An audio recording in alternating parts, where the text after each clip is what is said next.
Koalisi Pemuda Jayapura menyebut ada aliran dana korupsi Otsus era Gubernur Papua Lukas NMB yang telah mengalir ke kelompok kriminal bersenjata atau KKB. Untuk itu, Koalisi Pemuda Jayapura ini meminta PPATK melakukan pendalaman. Paul Ohe, perwakilan Koalisi Pemuda Jayapura, meminta kuasa hukum Lukas NMB membuktikan adanya izin usaha pertambangan dan sejumlah dokumen legalitas lain atas usaha pertambangan emas yang dimiliki Lukas NMB. Paul Ohe juga meminta PPATK melaporkan hasil audit dana Otsus di seluruh kabupaten kota Papua. Ia mengatakan ada dugaan kuat aliran dana itu masuk ke kelompok kriminal bersenjata yang kerap membuat gangguan di bumi Cendrawasih.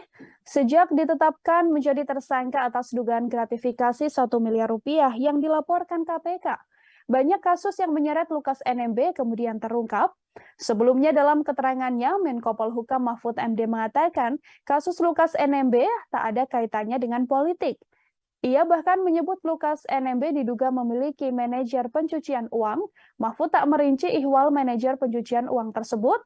Ia hanya mengatakan kasus yang menjerat Lukas NMB bukan hanya soal gratifikasi.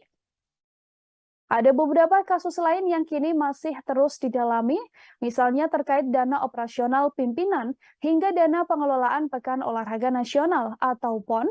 Ketua PPATK Ivan Yustiavadana dalam keterangannya juga menyebut ada aliran dana Gubernur Papua Lukas NMB yang masuk ke kasino judi. Nilainya pun fantastis, yakni mencapai $55 juta atau senilai 560 miliar rupiah.